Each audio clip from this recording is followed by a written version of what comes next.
Hi Sharon, Hey Trifina, it's nice to have you back. Thank you.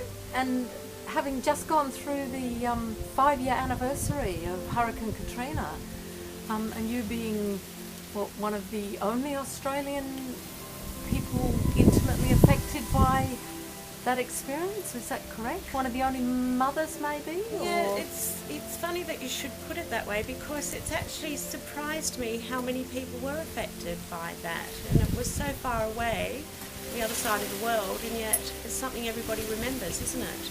Sure is. I think that it was a real wake-up call for human beings, that event, and it was very personal for me because my daughter was stuck in the Superdome, and she rang me, I think on the Tuesday night, and her phone cut out.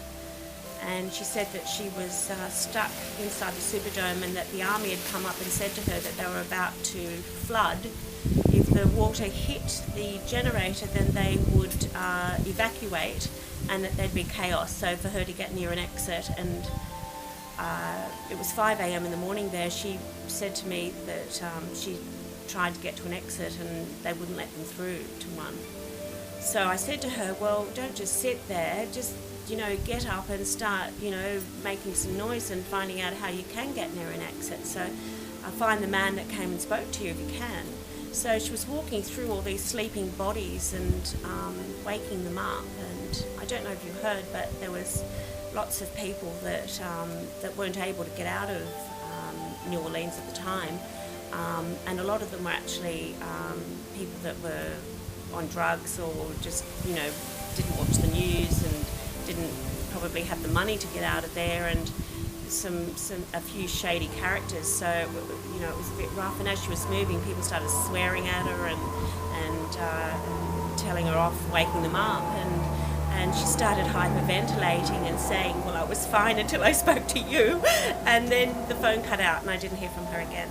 Oh, that must have been terrifying. It was unbelievable. So, I feel like crying now thinking about it. I was watching the TV and watching the water rise, and watching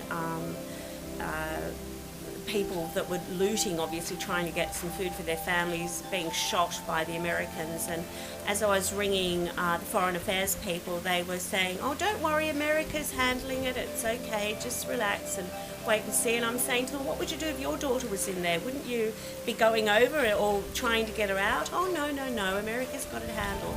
But I'll never forget that night watching the telly all night and just crying and wondering what to do. So eventually I decided to contact the media and get them onto her case. I spoke to every department I could with our government. Nobody was interested in helping at all. I remember Kim Beazley saying, gee, I'd be getting in there with a chopper and getting them out of there, but obviously he was just saying things. But anyway. Sharon, as it's started to rain, can we go inside and continue this inside? Okay, I'd love to.